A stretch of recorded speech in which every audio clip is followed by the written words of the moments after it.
بسم الله الرحمن الرحيم إن الحمد لله والصلاة والسلام عليك يا سيدي يا رسول الله الصلاة والسلام عليك يا سيدي يا حبيب الله أما بعد সুপ্রিয় আউলিয়া আল্লাহ প্রেমিক দর্শক ও শ্রোতা, পবিত্র রমজান মাসের বিশেষ অনুষ্ঠান খাজানায়ে রমাজানের আজকের এপিসোড উপস্থাপনায় আমি খাদেম মোহাম্মদ আব্দুল হাই ডিকে টিভি এবং খাজানায়ে রমাজানের পক্ষ থেকে আপনাদের জানাই আন্তরিক শুভেচ্ছা ও অভিনন্দন।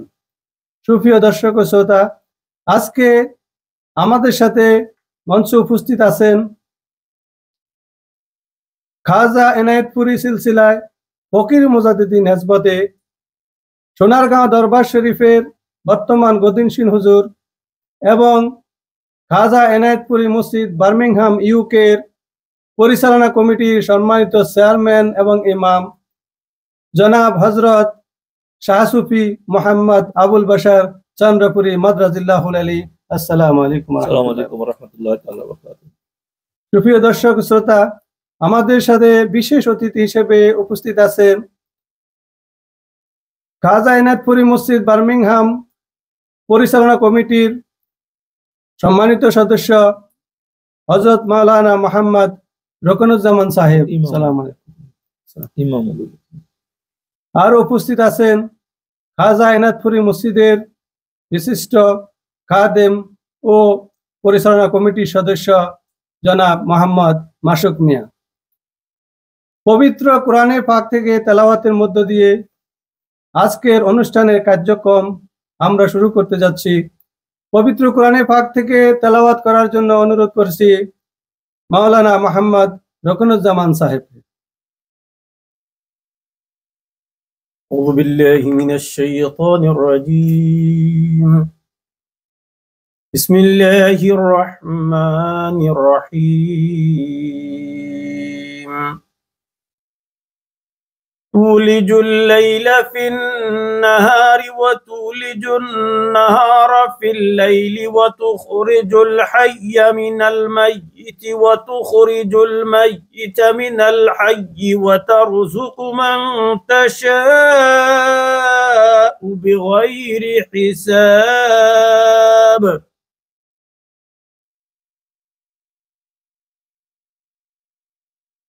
تولج الليل في النهار وتولج النهار في الليل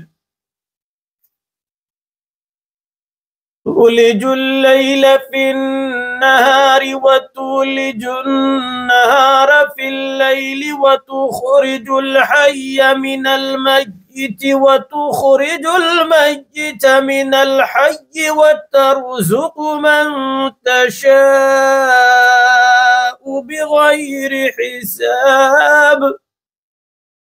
صدق الله المولانا العظيم. মাশাআল্লাহ, তাবারাকাল্লাহ। এখন পবিত্র রাসূল পাক সাল্লাল্লাহু আলাইহি ওয়াসাল্লামের শানে নাত শরীফ পাঠ করে শোনাবেন খাদেম মোহাম্মদ মাসুক মিয়া। সাল্লাল্লাহু আলাইকা ইয়া রাসূলুল্লাহ ওয়া সাল্লাম আলাইকা ইয়া হাবিবাল্লাহ।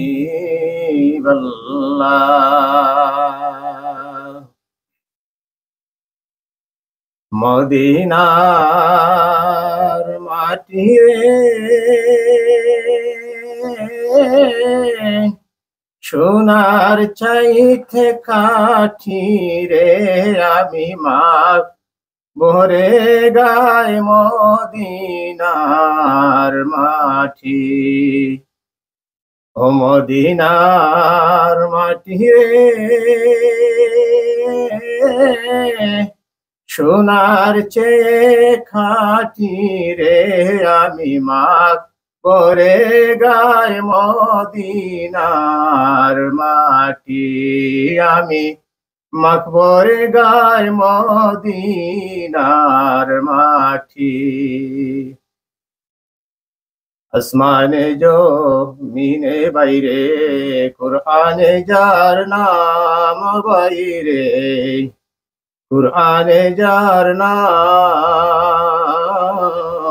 আসমানে জমিনে বাইরে কুরআনে যার নাম বাইরে কুরআনে যার নাম যে জনায় বন্দি আছে গর সে জনায় বন্দি আছে গর মদিনার মাকাম রে আমি মাক গরে গায়ে মদিনার মাটি আমি মাক পরে গায়ে মদিনার মাটি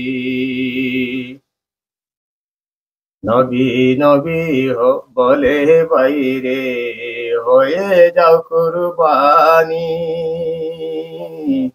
নবী নবী বলে বাইরে হয়ে যাও কুরবানি নবীর নামে হইলে কুরবান নবীর নামে হইলে কুরবান সাফল্য জীবনী রে আমি মাক বরে গায়ে মদিনার মাটি ও মদিনার মাটি রে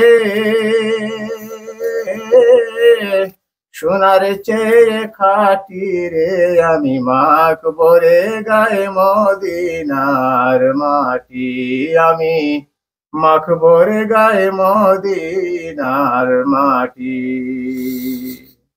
মাশাআল্লাহ তাবারাকাল্লাহ।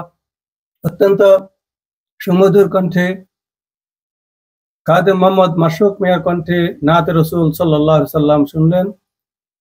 সুপ্রিয় দর্শক ও শ্রোতা, আজকে আমরা একটা বিশেষ বিষয়বস্তু নিয়ে আপনাদের সামনে হাজির হয়েছি, যে বিষয়বস্তুর উপরে বর্তমান সময়ে অত্যন্ত গুরুত্বপূর্ণ আলোচনা করা প্রয়োজন বলে আমরা মনে করছি।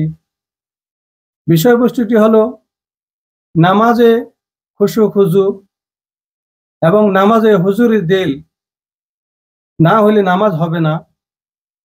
এই কথার উপরে আমাদের মহান এনায়েতপুরী অনেকগুলো উপদেশ আছে এবং কোরআন হাদিস ভিত্তিক আউলিয়া আল্লাহদের উপদেশ সমূহ নিয়ে আজকে প্রধান অতিথি আমাদেরকে এই বিষয়বস্তুর উপরে আলোচনা করে শোনাবেন। আমি অনুরোধ করছি প্রধান অতিথিকে ওনার আলোচনা শুরু করার জন্য। أعوذ بالله من الشيطان الرجيم بسم الله الرحمن الرحيم اللهم صل على سيدنا محمد وعلى آل سيدنا محمد وبارك وسلم وصل عليه الصلاة والسلام عليك يا سيدي يا رسول الله وعلى آلك وأصحابك يا سيدي يا حبيب الله আলহামদুলিল্লাহ। আজকে বিশেষ প্রোগ্রাম খাজানায়ে রমাদানের ডিকে টিভির পক্ষ থেকে আমরা যারা একত্রিত হয়েছি, আশিকিন, মুহিব্বিন, মুরিদিন, দর্শকবৃন্দ, যে যেখান থেকে আল্লাহ পাক আমাদের সবাইকে পবিত্র রমজান মাসের বরকত দান করুক এবং আমাদের বুজুর্গানের শিক্ষা অনুযায়ী আমাদের প্রত্যেকটা তালিমাত হাসিল করে সেভাবে আমল করার তৌফিক দান করুক। আজকে যে বিষয় আমরা আলোচনা এবং আমরা জানার চেষ্টা করব, আমার নিজের জন্য, সবার জন্য, কারণ এটা আমাদের মহান বুজুর্গদের দেওয়া তরিকা শিক্ষা। তো ওনারা যেই পদ্ধতি আমাদের জন্য রেখে গেছেন সেই পদ্ধতিটা আমাদের প্রত্যেককে জানা উচিত, যেটা হলো নামাজের প্রত্যেকটা জিনিসকে করার আগে একটু চিন্তা করা। চিন্তা হলো কি? মেডিটেশন, মোরাকাবা। তো আমি কেন করতেছি, কি জন্য করব? এটা আল্লাহ পাক আমার জন্য নামাজ ফরজ করছেন, যে কাজটা ফরজ করছেন সেই কাজটা আমি কিভাবে করলে আল্লাহ কবুল করবেন এবং এটার ভাবত্ব কি সেটা আমার জানা উচিত। তো আজকে আমাদের এই পাঠে আমরা প্রথমে আল্লাহ পাক কোরআনে কারীমের মধ্যে কি বলছেন আর হাদিসের মধ্যে রাসূল সাল্লাল্লাহু আলাইহি ওয়াসাল্লাম কি বলছেন নামাজ বা সালাত সম্পর্কে। এরপরে আমাদের মহান খাজা এনায়েতপুরী রহমতুল্লাহ আলাইহি, আমরা আগেও বলছি যে ওনার সিলসিলায় আমরা কাজ করতেছি নকশবন্দিয়া মুজাদ্দিদিয়া। যদিও মহান খাজা এনায়েতপুরী রহমতুল্লাহ আলাইহি অনেক তরিকা থেকে উনি খেলাফত প্রাপ্ত, উনি কাদরিয়া, সিস্তিয়া, মাদারিয়া, সরওয়াদিয়া অনেক তরিকা থেকে উনি খেলাফত প্রাপ্ত, কিন্তু উনি মেজরিটি কাজ করছেন নকশবন্দি মুজাদ্দিদিয়াতে। তো সেখানে মোরাকাবার উপরে জোর দেওয়া হয় বেশি। আজকে আমরা মুক্তাসার ভাবে বলবো, আল্লাহ পাক আমাদেরকে কোরআনে কারীমের মধ্যে সূরা নিসার মধ্যে বলতেছেন, ইয়া আইয়ুহাল্লাযীনা আমানু লা তাকরাবুস সালাহ ওয়া আনতুম সুকারা হাত্তা তা'লামু মা তাকুলুনা। আল্লাহ পাক এই আয়াতের মধ্যে আল্লাহ পাক বলতেছে, যদিও এটা শরীয়তের অর্থ করা হয়েছে, কিন্তু এটাকে সুফিয়ায়ে কেরাম এটাকে ভিন্নভাবে নিয়েছে। যখন মানুষ দুনিয়ার নেশায় থাকে, এটাকে বলা হয়েছে যখন তুমি নামাজের কাছে যাবা না, যখন তুমি নেশাগ্রস্ত অবস্থায় আসো। আর যতক্ষণ পর্যন্ত তুমি জানো না তুমি কি করতেছো, তুমি যতক্ষণ পর্যন্ত বুঝতে সক্ষম হও না, ততক্ষণ পর্যন্ত তোমরা কি করি না ওটার কাছে যাইও না, হোশ না আসা পর্যন্ত এটা বোঝানো হয়েছে। তো এখানে সুফিয়ায়ে কেরাম অর্থ আনছে যে তখনকার সময় মানুষ নেশা করতেন, বা বর্তমানেও যারা নেশা করেন তাদের নেশা অবস্থায় কি হয়, মানুষের হোশ জ্ঞান কাজ করে না। যতক্ষণ পর্যন্ত বুঝবেন, আল্লাহ বলে দিয়েছে লা তাকুলুস সালাহ ওয়া আনতুম সুকারা হাত্তা তা'লামু মা তাকুলুনা, তোমরা কি বলো কি করো কি বলতেছো সেটা না বোঝা পর্যন্ত ততক্ষণ পর্যন্ত তোমরা কি করে কাজ করিও না। এখন এই আয়াত থেকে আমরা করব যে আমরা সুফিয়ায়ে কেরাম কি বলছেন, এখানে একটা হাদিস আনছেন, এখানে লা সালাতা ইল্লা বিহুজুরিল কলব, লা সালাতা ইল্লা বিহুজুরিল কলব, যতক্ষণ পর্যন্ত আমার কলবের সাহায্যে আমার দিল হাজির থাকবে না, ততক্ষণ পর্যন্ত কি হবে না, একাগ্রতা হবে না, ততক্ষণ পর্যন্ত আমার নামাজ আল্লাহর দরবারে কবুল হবে না। এখন আমাদেরকে এখানে খেয়াল করতে হবে যে আমরা একটু আগে যে কোরআনে কারীমের আয়াতটা আনছি, আরো অনেক আয়াত আছে, সেই আয়াতগুলো আমরা একটু পরে আলোচনা করতেছি মুক্তাসার ভাবে, কারণ আমাদের সময় কম। এখানে আমরা যেটা মূল বিষয়টা, সেটা আমরা দুনিয়ার যদি একটু সামান্য মদ পানি বা অন্য কিছু করার কারণে আমরা নেশাগ্রস্ত হই, আমরা কোনো হোশ থাকে না, কাজ করে না। তো তারা দুনিয়ার বড় লোক হওয়ার, ক্ষমতা পাওয়ার, তারপরে শক্তিশালী হওয়ার, তারপরে আমার দেখানোর ভাব নিয়ে যারা আছে, একটা নেশার মধ্যে আছে, এটা ওয়ান কাইন্ড অফ নেশা। দুনিয়াতে অন্যকে কিভাবে ঠকাবো, আমি কিভাবে দুনিয়াতে এস্টাবলিশ হবো, নাম করাবো, ফেমাস হবো, আল্লাহ রসুল কি বলছেন সেটা আমার দরকার নাই, আমি আমার মতো, এটা ওয়ান কাইন্ড অফ কি নেশা। আর সেহরুল আজিম বলছে, আর দুনিয়াও সেহরুল আজিম, দুনিয়া হলে সবচেয়ে বড় কি জাদু, আর জাদু ওয়ান কাইন্ড অফ একটা নেশা, জাদু কি ওয়ান কাইন্ড অফ একটা নেশা। এই জন্য আমাদের মহান খাজা এনায়েতপুরী রহমতুল্লাহ আলাইহি মহামূল্যবান উপদেশ দিয়েছেন আমাদের সময়। তিনি বলতেছিলেন, যে সময় নামাজ পড়ার জন্য তুমি কাবা শরীফের দিকে মুখ করে দাঁড়াও, তখন তুমি কাবা শরীফের দিকে মুখ করে দাঁড়াও, তখন খেয়াল সব কিছুকে দূর করি, তুমি কি করো, একদম সব কিছু থেকে তোমার খেয়ালকে, তোমার মনকে, সব চিন্তা ধারা, কাজ কর্ম, পরিবার পরিজন, দুনিয়া লালু সবকিছু থেকে ইয়া করে কি করো, তুমি কলবের ভিতর তোমার খেয়ালকে ডুবাই রাখো। তো আমরা আরো কিছু আলোচনা করি, তারপর আমরা ওনার মূল উপদেশে আসবো। সেখানে নামাজের বিষয়ে বলা হয়েছে যে তুমি যখন মুখে আল্লাহর জিকির করো, কিন্তু মনে মনে বাড়িঘরের চিন্তা থাকে, তো তুমি নামাজের মধ্যে তারা যায় মুখে তাসবিহ পড়তেছো, আলহামদুলিল্লাহ পড়তেছো, কিন্তু মনের ভিতরে কি তোমার বাড়িঘর, ব্যবসা বাণিজ্য। তো এই জন্য এক বুজুর্গ বলছে, যা বাদর জিক্রে ওয়াদের দর ফিক্রে খানা, সে হাসল শুদ জি নামাজে পঞ্জে গানা, সে শুদ গব মুসহাফা দর ফেশে বাশুদ, সুদিল দর ফিক্র গাউস মে সে বাশুদ। উনি বলতেছেন, ওই বুজুর্গ বলতেছেন, মুখে তুমি যদি আল্লাহ জিকির করো আর মনে বাড়িঘরের চিন্তা থাকলে, সেরকম পাঞ্জেগানা নামাজে তোমার কি ফল হবে। যদি তুমি পাঁচ ওয়াক্ত নামাজ পড়ো আর মুখে জিকির করো, আর মনে মনে তোমার দুনিয়ার খানা দানা বাড়িঘরের চিন্তা, আর তোমার মনে যদি গরু মোষের ভাবনা থাকে, তবে সামনে কোরআন খুলে রাখলে কি ফল হবে। এটা কি বলতেছে যে সে শুদ গরমশা ফাদর ফেশে বাশুদ, সুদিল দর ফিকির গাউস মেশে বাশুদ।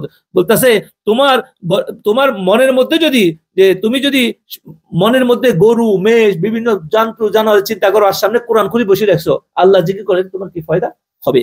কোনো ফায়দা হবে না। এই জন্য এখানে আল্লাহ পাক বলতেছেন ইবাদত হবে এভাবে। ইবাদত কার জন্য? আল্লাহর জন্য। নামাজীদের জন্য আল্লাহ পাক এখানে বলতেছেন যে কোরআনে কারীমের আয়াত, আল্লাহ পাক বলছে, ফামান কানা ইয়ারজু লিকা রাব্বিহি ফালইয়ামাল আমালান সালিহান ওয়া লা ইউশরিক বিইবাদাতি রাব্বিহি আহাদা। সুবহানাল্লাহ। এই আয়াতের মধ্যে আল্লাহ পাক কি বলতেছেন? এরপরে অন্য এর মধ্যে আসতেছেন, আল্লাহ পাক বলতেছেন, আমরা যারা নামাজ পড়ি, যে আমাদেরকে এখানে আল্লাহ পাক বলতেছেন যে আমরা যখন আলহামদুলিল্লাহ ইয়াকা নাবুদু, আলহামদুলিল্লাহ সূরার মধ্যে ইয়াকা নাবুদু ওয়া ইয়াকা নাস্তাইন পড়ি, তখন আমরা কি বলি? আমরা তোমারই ইবাদত করি, তোমার কাছে সাহায্য চাই। কিন্তু আমাদের আসলে কি আমরা আল্লাহর কাছে সাহায্য চাই? আমাদের নামাজটা যখন শেষ, আমাদের সবকিছু শেষ, আমরা যখন বাইরে হই, কিন্তু আমাদের ভালোবাসা, আমাদের অন্তর সবকিছু থাকে দুনিয়াদারদের সাথে, দুনিয়ার থাকে সবকিছুর সাথে। এই জন্য এখানে আমাদেরকে খেয়াল করতে হবে যে আমাদের নামাজ হচ্ছে কিনা, নামাজ আমাদের হচ্ছে কিনা, কায়েম হচ্ছে কিনা। কারণ আমাদের মনের মধ্যে বেড়া বকরি এভাবে করা হয়েছে, তাহলে আমরা কিভাবে নামাজ পড়বো? এই জন্য আল্লাহ পাক কোরআনে কারীমের মধ্যে বলতে, আল্লাহ পাক কোরআনে কারীমের মধ্যে অন্য আয়াত হচ্ছে ইন্নাল্লাহা লা ইয়াগফিরু আন ইউশরিকা বিহি ওয়া ইয়াগফিরু মা দুনা যালিকা লিমান ইয়াশা। আল্লাহ রাব্বুল আলামিন তার সঙ্গে যারা শিরককারীকে ক্ষমা করবে না, এছাড়া তিনি যাকে ইচ্ছা তাকে কি করবেন? ক্ষমা করবেন। এখানে আমাদেরকে খেয়াল করতে হবে যে আমরা মুসলমান হইয়া রাসূলুল্লাহ সাল্লাল্লাহু আলাইহি ওয়াসাল্লামের দেওয়া শিক্ষা সারি যদি আমার মর্জি মতো আমি মসজিদে যাচ্ছি, নামাজে দাঁড়াচ্ছি, সবকিছু করতেছি, কিন্তু আমি দুনিয়ার মায়া, সৃষ্টির মায়া, আমার ইবাদতের মধ্যে, জিকিরের মধ্যে, মুরাকাবার মধ্যে, আমি সব জায়গায় কোরআন খুলির সামনে আমার চিন্তা অন্য কিছু, কিতাব পড়তেছি, তো এটার মধ্যে আমার মধ্যে কোনো লাভ হবে না। রাসূলুল্লাহ সাল্লাল্লাহু আলাইহি ওয়াসাল্লাম অন্য হাদিসের মধ্যে ইরশাদ করতেছেন আনতা আবুদাল্লাহা কাআন্নাকা তারাহু ফাইল্লাম তাকুন তারা ফাইন্নাহু ইয়ারাকা। এই হাদিসটার মধ্যে আল্লাহ হাবিব সাল্লাল্লাহু আলাইহি সাল্লাম কি বলতেছেন? যে বলতেছেন তুমি এমন ভাবে আল্লাহ তাআলার বন্দেগী করো, এমন ভাবে আল্লাহ তাআলার ইবাদত করো যেন তুমি আল্লাহকে দেখতে পাচ্ছ। এটা কিন্তু হাদিসে কুদসি এর মধ্যে আসছে, ইহসানের হাদিসটার মধ্যে আসছে। তো বলতেছে কি কইছে যে তুমি এমন ভাবে আল্লাহর ইবাদত করো আনতা আবুদুল্লাহ কাআন্নাকা তারা ফাইল্লাম তাকুন তারাহু ফাইন্নাহু ইয়ারাকা। কি বলতেছে? তুমি এমন ভাবে ইবাদত করো যেন তুমি আল্লাহকে দেখো। আমরা বিশ্লেষণ করতে গেলে অনেক লম্বা কথা, আর যদি তা না পারো তাহলে কি করো? যদি তা না পারো তাহলে এমন ভাবে ইবাদত করো যে আল্লাহ তোমাকে দেখতেছেন, এটা ভালো। সুবহানাল্লাহ। এখন আমাদেরকে বুঝতে হবে এই হাদিস থেকে এটা প্রমাণিত হইলো যে আল্লাহর মুশাহেদা, আল্লাহ পাকে দেখা কি সম্ভব? আল্লাহ পাকে দেখা কি সম্ভব? আল্লাহ পাক নিজে বলতেছেন আনতা আবুদাল্লাহ কাআন্নাকা তারা, তুমি আল্লাহর ইবাদত এমন ভাবে করো আল্লাহকে তুমি দেখো। কথাটা কি? তুমি আল্লাহর ইবাদত এমন ভাবে করো যে আল্লাহ পাক, যে তুমি এমন ভাবে করো, বন্দেগী করো যেন তুমি আল্লাহকে দেখতে পাচ্ছ সামনাসামনি। এটার দ্বারা বোঝা যাচ্ছে কি তার মানে আল্লাহকে দেখা যায়, পসিবল এটা। আর যদি তা না পারো, তোমার পক্ষে সম্ভব নয়, তাহলে কি করো? এমন ভাবে করো যেন যে আল্লাহ তোমাকে দেখছে, এই ভাব তোমার মধ্যে সৃষ্টি হয়। তার মানে কি লা সালাতা ইল্লা বিহুজুরিল কলবি, হাদিসটা আসছে যে তুমি যতক্ষণ পর্যন্ত দিলকে হুজুরি করবে না, ততক্ষণ পর্যন্ত তোমার কি নামাজের কোনো গুরুত্ব নাই। লা সালা বলছে, নামাজে নাই। লা সালা কি? নামাজে নাই। অন্য হাদিস হযরত আনাস রাদিয়াল্লাহু তাআলা থেকে হাদিসটা আসছে যে তিনি বলছেন মুমিন ব্যক্তি নামাজের মধ্যে তার পালনকর্তার সাথে কি করে কথাবার্তা বলেন, কথোপকথন করেন। এটা হযরত আনাস থেকে আসছে। আর ইমাম আবু হানিফা রাহমাতুল্লাহ আলাইহি রায় দিচ্ছেন আমাদের এই নামাজে। এখন অনেকে প্রশ্ন করতে পারে যে নামাজের প্রথম তাকবীরের সময় যদি আল্লাহর কথা স্মরণ হয়, এই একটা সূত্র দিয়ে অনেকে করতে পারে যদি আল্লাহ স্মরণ হলে নামাজ হয়ে যাবে। এটার অর্থ এটা নয়, আমাদের সুফিয়া কেরাম বলতেছেন এটার অর্থ এটা নয় যে নামাজের অন্য অংশে আল্লাহ তাআলা স্মরণ করতে হবে না, এটা উনি বুঝান নাই। উনি বুঝেছেন তোমার নামাজ হওয়ার জন্য তুই আল্লাহু আকবার তাকবীরুল সময় স্মরণ করলে নামাজ হয়ে যাবে, এটা বলে অনেকে মুক্তি পেতে চায়। কিন্তু এটার অর্থ নয় তুমি নামাজের অন্য অংশে তুমি বাড়ি ঘর, খেয়াল, জমি জামা, গরু মোষ, ধন পাতি, ব্যাংকে হিসাব করবা, এটা তো বলা হয়নি তোমাকে। এই জন্য আমাদেরকে এটার মর্ম বুঝতে হবে যে নামাজের সব অংশে আল্লাহকে কি করতে হবে? স্মরণ করতে। প্রতিটা পার্টে নামাজ আল্লাহু আকবার বলছি, তখন থেকে আমার সবকিছু কি শেষ, আমি একমাত্র আল্লাহর সামনে হাজির, আমি আল্লাহকে দেখি, আল্লাহ আমাকে দেখে, বাস। আর দুনিয়া এখানে থাকতে পারবে না। এখন যারা ওজোর বশত কোনো কারণে যারা অক্ষম, তাদের বেলায় বলা হয়েছে যে প্রথম তাকবীরে যদি স্মরণ হয়, পরবর্তীতে ইমামের পিছে থাকে বা কোনো কিছু করে, তাদের ব্যাপারে বলা হয়েছে। এই জন্য আমরা যে আল্লাহ রাব্বুল আলামিনের কাছে আমরা মহান খাজাইনাতুল্লাহর শিক্ষা নিয়ে আমরা মহান খাজাইনাতুল্লাহ কিভাবে বলছে আমাদেরকে কাজ করার জন্য, তিনি বলছেন যে তুমি যখন নামাজে দাঁড়াবা তখন এভাবে খেয়াল করো, মুরাকাবা কিভাবে করো। মহান খাজাইনাতুল্লাহ শিক্ষা দিয়েছেন যে তুমি এভাবে খেয়াল করো, নামাজের মুরাকাবা এভাবে করো যে খেয়াল বুঝেন, সবাই সুন্দর করে বুঝার চেষ্টা করেন। খেয়াল আমার যে চিন্তা, আমার খেয়াল আমার কলবের মধ্যে, কারণ আমাদের সবকিছু কলবের সাথে। আমার খেয়াল কোথায়? আমার কলবের মধ্যে। কলব আল্লাহ পাকের দিকে। কলব কোথায়? আল্লাহ পাকের দিকে। আমার আবার শুনেন, খেয়াল সমস্ত চিন্তা দ্বারা বাড়ি ঘর ব্যবসা বাণিজ্য সব সারি আল্লাহু আকবার যখন আমি দাঁড়াইছি, এখন একমাত্র আমার সমস্ত খেয়াল আমার কলবের মধ্যে, আর কলব আল্লাহর দিকে। আল্লাহ পাক হাজির ও নাজির। আল্লাহ পাক আমার দিলের অবস্থা, আমার চিন্তা, আমার খেয়াল যে দিল, সেটার অবস্থা আল্লাহ কি করতেছেন? দেখতেছেন। কারণ আমরা তো আল্লাহকে দেখতে পারতেছি না। আমরা কি করতেছি? আল্লাহকে দেখতে পারতেছি। যারা দেখতে পারে তাদের কথা তো আলাদা, একটু বললাম, কিন্তু আমরা যখন দেখতে পারতেছি না, আমরা তো সেকেন্ড পার্ট নিতে পারি। আমরা সেকেন্ড পার্ট নিতে পারি, আল্লাহ আমাদেরকে দেখতেছে। তো মহান খাদা এই জন্য শিক্ষা দিচ্ছেন যে তুমি কি করো, যখন নামাজে দাঁড়াবা তখন তুমি নামাজে যখন নিয়ত করবা, সবকিছু করবা, তাকবীরুল্লাহ বলার পরে সেভাবে খেয়াল করবা, তোমার সমস্ত খেয়ালকে কি করবা, তোমার কলবের মধ্যে নিয়ে যাবা। তাহলে এবার উনি সুন্দর করে বুঝেছেন, খেয়াল কলবে, ওনার এভাবে ভাষা আমার মুর্শিদের মুখে শুনছি, খেয়াল কলবে, কলব খেয়াল কলবে, কলব আল্লাহর দিকে, আল্লাহ হাজির ও নাজির, और আল্লাহ আমার দিলের অবস্থা, আমার দিলের অবস্থা দেখতেছেন। আল্লাহ কি দেখতেছেন? আমার দিলের অবস্থা দেখতেছেন। কথাটা মনে থাকবো তো সবার? একদম সংকেত আমাদের ঘরে মা বোনদেরকে শিখা উচিত, বাচ্চাদেরকে শিক্ষা দেওয়া উচিত। যখন নামাজে দাঁড়ানো হবে তখন এটাই মোরাকাবা উচিত। যদি আমাদের ওলি আল্লাহদেরকে মানি, তাহলে আমরা শুধু নিয়ত করতেছি তো কাবাতুল শরীফে আল্লাহু আকবার কইয়া একদারা তো বিহাদার ইমাম বললা, কিন্তু আমাদেরকে এটাও খেয়াল করা উচিত, মহান খাদা বলছে যে তোমার সমস্ত খেয়াল কলবে, কলব আল্লাহ দিকে, আর আল্লাহ হাজির নাদির, আল্লাহ আমার দিলের অবস্থা দেখতেছে। এই জন্য আমরা, উনি বলতেছিলেন, মহান খাদা এনায়েতপুর রহমতুল্লাহ আলাইহি বলতেছেন, তোমার খেয়াল যদি একটু সময়ের জন্য তুমি নামাজে দাঁড়াইছো, অল্প সময়ের জন্য তুমি দিলের মধ্যে ডুবি থাকো, যতক্ষণ তুমি থাকো। আর তোমার খেয়াল যদি এখান থেকে বের হয়ে যায়, এটা মহান খাদা এনায়েতপুরের কথা, তোমার খেয়াল যদি তোমার দিল হতে বের হয়ে যায়, তখন আল্লাহকে তুমি কি করবা? বলি যাবা। তখন তুমি গায়রুল্লাহকে খেয়ালে সেজদা হবে। কি করবে? তুমি যখন আল্লাহ ভুলে যাবা, তখন তুমি দুনিয়া, সম্পদ, বাড়ি গাড়ি, ব্যাংক অ্যাকাউন্ট, গরু মহিষ, বউ বাচ্চা, এদেরকে তুমি সেজদা করবা। উনি বলতেছেন সেজদা করবা। খেয়াল কলব হতে বের হলে হারগিজ নামাজে আল্লাহ মনে রাখতে পারবে না। এটা উনি বলতেছেন, সাবধান, কলব থেকে, কলব হতে খেয়ালকে কখনো বের করবা না। তাহলে উনি এত সুন্দর করে বলতেছেন, আল্লাহ ব্যতীত নামাজে অন্য কাউকে মনে আসতে দেওয়া যাবে না, কারণ আল্লাহ কি ওয়াহিদ, আল্লাহ কি ওয়াহিদ, আল্লাহ ছাড়া আর কাউকে মনে আসতে দেওয়া যাবে। সামান্য সময় তুমি, এটা ওনার ফুবু কথাগুলো আমি বলতেছি, ওনার যেভাবে কথাটা সে, সামান্য সময় আল্লাহর হুজুরে দাঁড়াইছো, আল্লাহর সামনে কি দাঁড়াইছো, এর জন্য এইটুকু সময় মনে মুখে আল্লাহ স্মরণ করে সেজদা করো। যদি মুখে আল্লাহ বলো আর তোমার দেশ গায়রুল্লাহকে সেজদা করে, তুমি কেমন হলে? তুমি মুখে আল্লাহ বলো, আর যেমন তোমার পেয়ারা আওরত বা বুত্ত, মানে তোমার কোনো চাকর বকর যদি বুত্ত প্রকাশ্যে তোমার সেবা শুশ্রূষা করে, তোমার উপদিয়া করে, কিন্তু সুযোগ পেলে কুকাজ, কর্তব্য কর্ম অবহেলা করে থাকে, যদি সে সুযোগ পায় 2 নম্বরই করে, বিভিন্ন কাজ করে, তখন তুমি কি করবা? তুমি বলতেছেন, তুমি কি খোদার সাথে এরকমই করতেছো? উপতি বলতেছো আল্লাহ আল্লাহ, ভিতরে তুমি খোদাকে ভুলে যাচ্ছ, আর কাকা বাজে খেয়াল করতেছো। তো বলতেছে তুমি খোদা পাকের সেরূপ তুমি প্রকৃত মানুষ হও। উনি বলতেছেন খাদায়েনের উপদেশ, তুমি প্রকৃত মানুষ হও, হুঁশ করো, এরূপ বেয়াদবি খোদার সঙ্গে করলে খোদা মাফ করবেন না। হুঁশিয়ারি কথা বলছে, তুমি কি করো? প্রকৃত মানুষ হও, হুঁশ করো, আর এরূপ বেয়াদবি খোদার সঙ্গে করা খোদা মাফ করবে না। কাজেই নামাজে হামেশা আমাদেরকে দিল খোদার দিকে মোতওয়াজ্জহ রাখতে হবে আমাদেরকে। এজন্য আল্লাহ রাব্বুল আলামিনের যেই নামাজ শিক্ষার জন্য বলছেন, এখানে আমরা আরো কিছু জিনিস অ্যাড করি, তারপর আমরা শেষ করে দিচ্ছি অল্প সময়ের মধ্যে।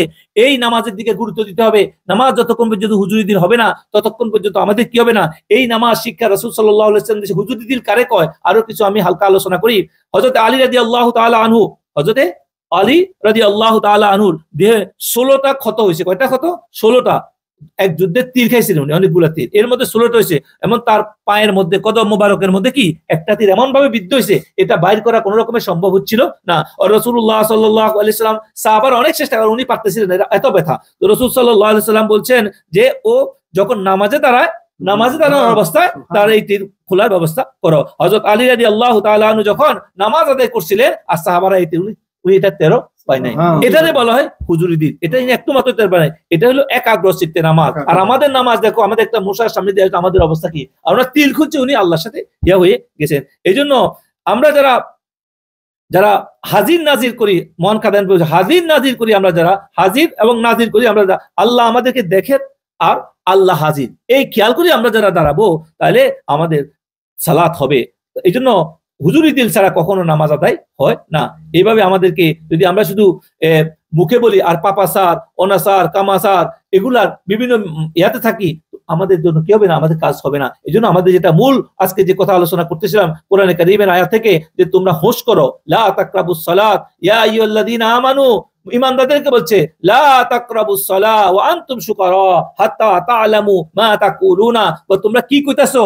মুখে কি কইতাছো? মুখে কি তাসবিহ পড়তেছো? কি ইবাদত করতে যাইতেছো?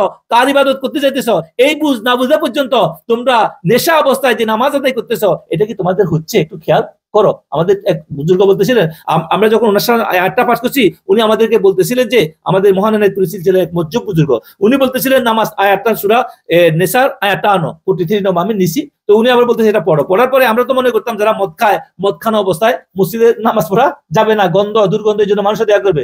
উনি বলতেছেন এই আয়াতের অবশ্যই শরীয়ত তো এটা, শরীয়ত তো এটা, কিন্তু তুমি শরীয়ত তো বুঝাইছে এই জন্য যে যখন একটা মানুষ নেশা করে কেন তাকে নামাজ যেতে মানা করছে, এই জন্য সে হোশ নাই, সে কি করতেছে, কি করবে আশেপাশের লোকের সাথে, ঘরে যায় কি করবে। এই জন্য এখন তুমি যে দুনিয়ার মায়ে আসো, ক্ষমতার মায়ে আসো, আরেকজনকে ঠকানোর মায়ে আসো, ব্যবসা করতে যে আরেকজনকে কমাচ্ছ, তোমার রাতারাতি কিভাবে 10টা বাড়ির মালিক হবা আর 10টা দোকানের মালিক হবা, তুমি যে কিভাবে ক্ষমতার সর্বোচ্চ উঠে যাবা, সব মানুষ তোমার কদমে আনতে হবে, তুমি যে এই নেশার মধ্যে আসো, তোমার পরিবার পরিজন, তুমি জমিদার, তুমি সমস্ত জমিগুলা তোমার চাও, তোমার 10টা প্রজেক্ট, তুমি আরো 20টা প্রজেক্ট তোমার চাও, সবকিছু তুমি যে আবার নেশার মধ্যে আসো, ওটাই তো ওয়ানগান কি নেশা। ওটা কি নেশা না? ওটা হচ্ছে সবচেয়ে বড় নেশা। তো ওই নেশা অবস্থায় নামাজ পড়লে কি নামাজ হবে? উনি প্রশ্ন করলো। ওই নেশা অবস্থায় নামাজ পড়লে তোমার নামাজ হবে? আমি কি শরীয়তে তো হয়ে যাবে? ও শরীয়তে কেমনে হবে? ও তো সর্বক্ষণই নেশার মধ্যে আছে। ও যখন আল্লাহু আকবার করে দাঁড়ালো, সেখানেও শুধু লোককে সমাজকে দেখানোর জন্য সে গেল, কিন্তু সেখানে দাঁড়িয়ে সে কি করতেছে? সে ওই চিন্তাই করতেছে তাড়াতাড়ি, সে সেখানে তার ওই সম্মানটাই খুঁজতেছে। কারণ মসজিদ বানাইছে সে কোটি কোটি টাকা দিয়া, সেখানে গেছে সে মসজিদ দাতা হিসেবে তার সম্মান করতে, সেই জন্য সবার আগে সে নামাজটা পড়তেছে। তারপরে সে ওখানে দাঁড়ায় দাঁড়িয়ে আল্লাহু আকবার আল্লাহর নাম নিতেছে না, সে ভিতরে তার এখনো ফখর গর্ব সেটা কাজ করতেছে। এই জন্য তার কি নামাজ হচ্ছে? উনি প্রশ্ন করছেন। আমাদের এই প্রশ্নটা যে তুমি নিজের আমারে আমি প্রশ্ন করি যে আসলে আমি কত নেশার মধ্যে আছি, আমি এখনো রাত দিন সকাল থেকে সন্ধ্যা পর্যন্ত আমি কিভাবে নেশার মধ্যে আছি, আমি আরেকজনকে ঠকানোর নেশার মধ্যে আছি, আমি ভালো কাম করি এটার নামের জন্য নেশা আছি, আমি মসজিদ বানামু, মাদ্রাসা বানামু, খেদমত করুম, আমি বড় কিছু করুম, এটার উদ্দেশ্য কি? আমার পৃথিবীর মানুষ জানুক আমি একজন দানশীল, আমি একজন খাদেম, আমি একজন ফির, আমি একজন আলেম। আজকে ইউটিউব ফেসবুকে মানুষ সোশ্যাল মিডিয়াতে ভাইরাল হওয়ার জন্য ওলামারা চেষ্টা করতেছে দিয়া। কেন? এই জন্যই যে যেন পৃথিবী আমাকে জানুক আমি একজন ভালো আলেম, ভালো দিনদার, ভালো বাসদার। আর এটা যদি ভাবে আসে তাহলে এটা ওয়ান কাইন্ড অফ কি নেশা। এটা কি ওয়ান কাইন্ড অফ নেশা। এই জন্য এটা আয়াতের অর্থ যেটা মুফাসসিরিন করছে এটা ঠিক আছে উনি বলছেন, কিন্তু তুমি তোমার নিজে প্রশ্ন করো ওই সামান্য দিন পানি খাওয়ার কারণে, হোঁশ না থাকার কারণে তোমার আল্লাহ কাছে নামাজের কাছে যাইও না, ওটা হোঁশটা আসা পর্যন্ত। তুমি যে দুনিয়ার নেশে পড়ে আসো, খুন করতেছো, মার্ডার করতেছো, সবকিছু করতেছো তোমার দ্বারা, তোমার চক্রাতে, তাহলে তোমার নামাজ রোজার কি কোন পর্যায়ে, এটা তুমি প্রশ্ন করো। এই জন্য আমরা নামাজের বিষয়ে অনেক নামাজ আমাদের, আবার অন্য আয়াতের মধ্যে আছে আকিমিস সলাতা লিজিকরি, আকিমিস সলাতা কি লিজিকরি, তুমি আল্লাহর স্মরণের জন্য নামাজ আদায় করো। আবার অন্য আয়াতের মধ্যে আছে আল্লাযীনা হুম আন সালাতিহিম দাইমুন, বলছে তোমরা নামাজ দায়েম, নামাজের দিকে তোমরা কি করো? আল্লাহ আদা করো। এখানে আকিমিস সালাত বলছে, এখন কায়েম করতে বলছে নামাজকে, আর আরেক জায়গায় সর্বক্ষণিক নামাজ পড়তে বলছে, আরেক জায়গায় নামাজকে বলছে আকিমিস সালাতা লিজিকরি, নামাজ কায়েম করো আল্লাহর স্মরণের জন্য। স্মরণ মানে কি? প্রতিটা কদমে দৃশ্যমান অদৃশ্যমান, তুমি তোমার ভিতরে বাহিরে থিঙ্কিং সোর্স, তুমি শুইছো, অন্ধকারে আসো, আলোতে আসো, পাহাড়ে আসো, জমিনে আসো, প্লেনে আসো, ঘরে আসো, মানুষের সাথে আসো, একলা আসো, যেখানে আসো তুমি শুয়ে আসো, সর্ব অবস্থায় তোমাকে তার স্মরণে থাকার নাম হলো আল্লাযীনা হুম আন সালাতিহিম দাইমুন। এটা তুমি আল্লাহ জিকিরের মধ্যে। তার মানে নামাজ শব্দের অর্থ কি? অন্য নামাজ শব্দের অর্থ কি? মিলিত হওয়া। কি মিলন, রবের সাথে মিলিত হওয়ার জন্য আসা। তার মানে কি? আমার নিজস্ব চিন্তা দ্বারা আমার যত রকমের চিন্তা এটাকে সরাই দিয়া আমি যখন রবের ইচ্ছায় চলবো, তখন তো আমার ইচ্ছা থাকে না, আমার ইচ্ছা থাকে। আমি যখন আমার মসজিদ খতম করে দিব, আমার চিন্তা খতম করে দিব, আল্লাহ তার হাবিবের মাধ্যমে যেভাবে চলতে বলছে সেভাবে আমি যদি সর্বক্ষণিক চলি, লেনদেন করি, কাজ কারবার করি, কথাবার্তা বলি, সামাজিকতা করি, রাষ্ট্রের মধ্যে চলি, সর্বক্ষেত্রে চলি, তখন তো আমি কি হয়ে গেলাম? আমি তার সাথে, তার হুকুমের সাথে মিলন হয়ে গেল।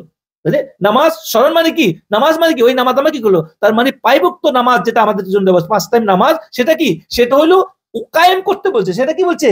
কায়েম করতে বলছে। এখন কিভাবে কায়েম করবো? হবে এই দেহ দিয়ে আমরা যেটা করি সেটা হলো এক্সারসাইজ। এটা কি এক্সারসাইজ? আমরা যেটা করি এটা আমাদের বুজুর্গরা বলছে, এটা আমরা যে নামাজে রুকু করি, আমরা খাড়াই, রুকু করি, সেজদা করি, বসি, এটা আল্লাহ সৃষ্টির 60টা জিনিস, সৃষ্টির জানোয়ার মানুষগুলো 60 ভাবে আছে, তফসিরের মধ্যে আছে। এটা খাড়াই আছে গাছপালা, রুকু অবস্থা আছে আমাদের অনেকগুলা জানোয়ার পশু, আবার শোয়া অবস্থা আছে সাপের মতো অনেক জানোয়ার শোয়া অবস্থা আছে না, তারপরে আবার বসা আছে পাহাড় গুলা। এই 60 আল্লাহ তাসবিহ পড়তেছে সমস্ত মাখলুক। একটা মানুষ যখন 1 রাকাত নামাজ পড়ে সেজদা বসা পর্যন্ত পুরা সবাই যেরকম জিকির করে এরকম হইয়া যায়। এখন এটা হলো দেহের কি একটা এক্সারসাইজ। কিন্তু কখন হবে এই দেহ কার্যকর? কখন এই দেহটা কার্যকর? তখন যখন এটার মধ্যে রূহ আছে, তাই না?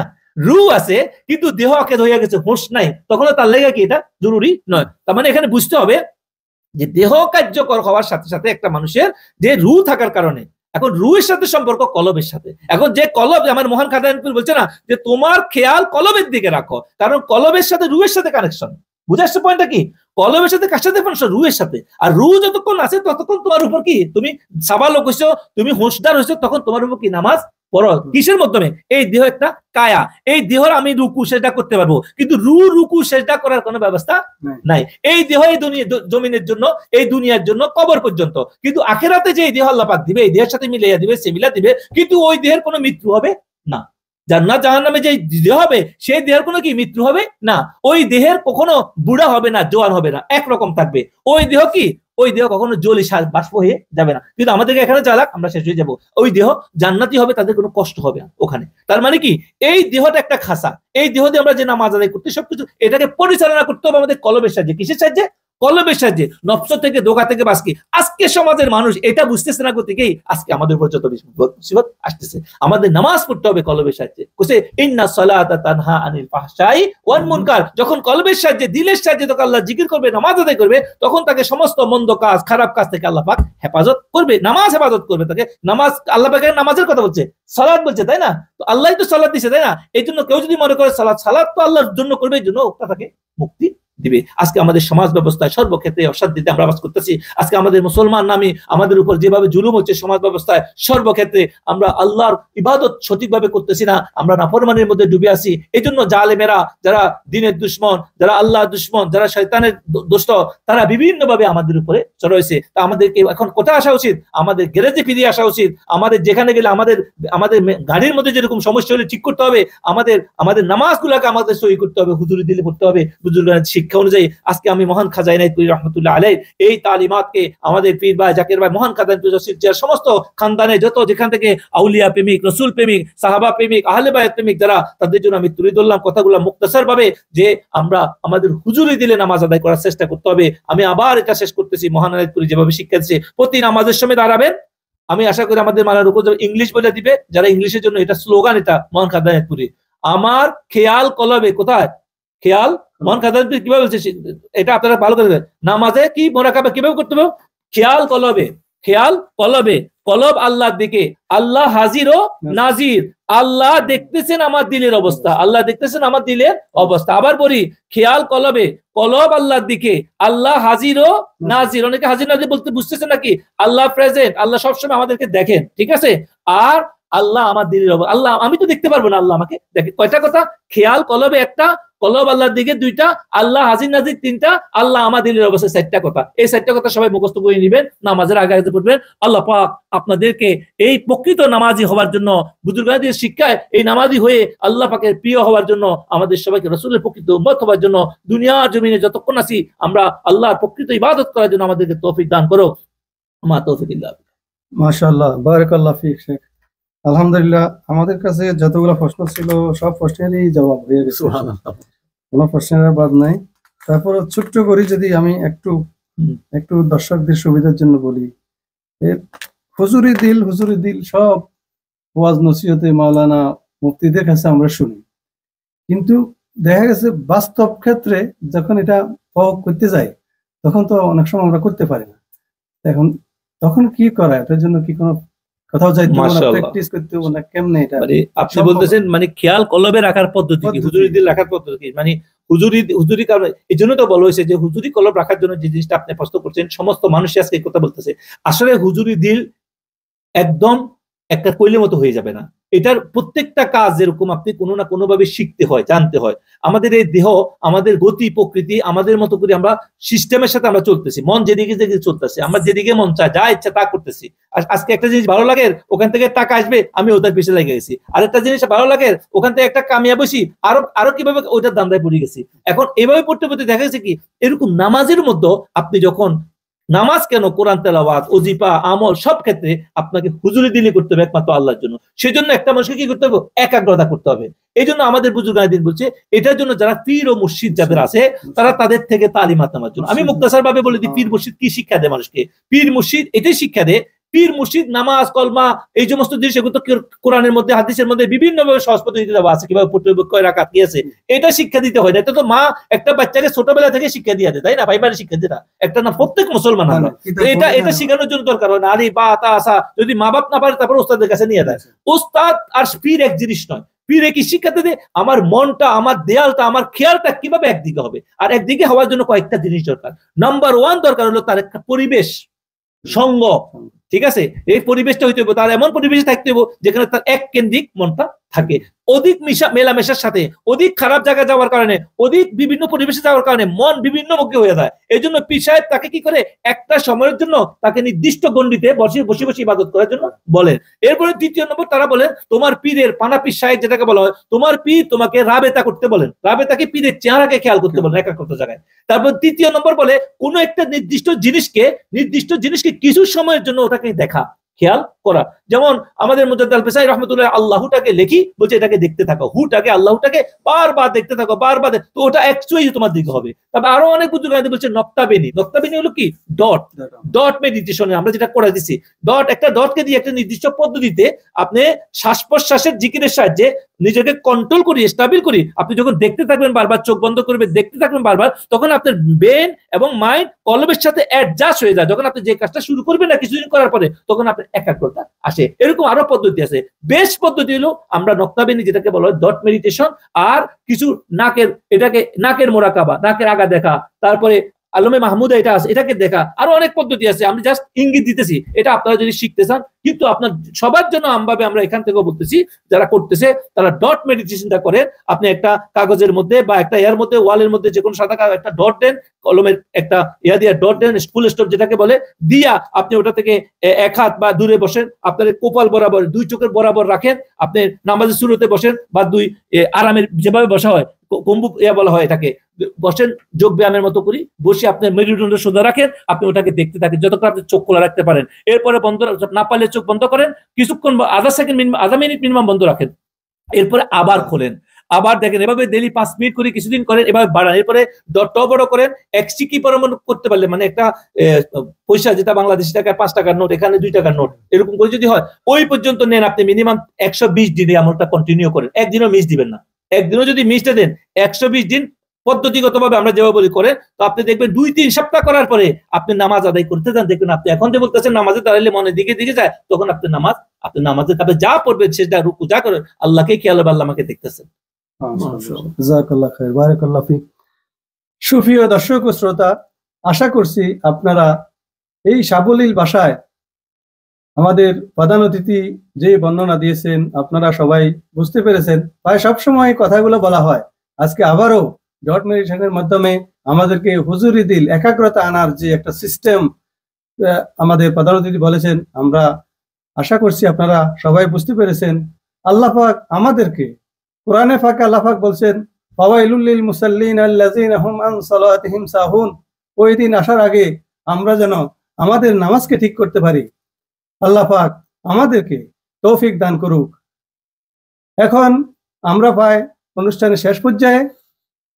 আপনাদের যদি আমাদের এই প্রোগ্রাম ভালো লাগে, তাহলে সদকায়ে জারিয়া হিসাবে লাইক, শেয়ার, কমেন্ট করে অন্যদেরকে দেখার সুযোগ করে দিবেন।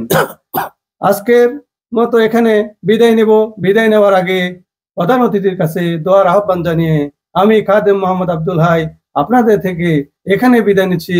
আল্লাহ হাফেজ। আসসালামু আলাইকুম ওয়া রাহমাতুল্লাহি ওয়া বারাকাতুহু। آمين. اللهم صل على سيدنا محمد بعدد كل داء ودواء وبعدد كل علة وشفاء. اللهم اغفر لحينا وميتنا وشاهدنا وغائبنا وصغيرنا وكبيرنا وزكينا وانسانا. ربنا اغفر لي ذنوبي رب ارحمهما كما ربياني صغيرا. ربنا تقبل منا انك انت السميع العليم وتب علينا يا مولانا انك انت التواب الرحيم. وصلى اللهم انك عفو كريم تحب العفو فاعف عنا يا كريم يا كريم يا كريم برحمتك يا ارحم الراحمين. آمين.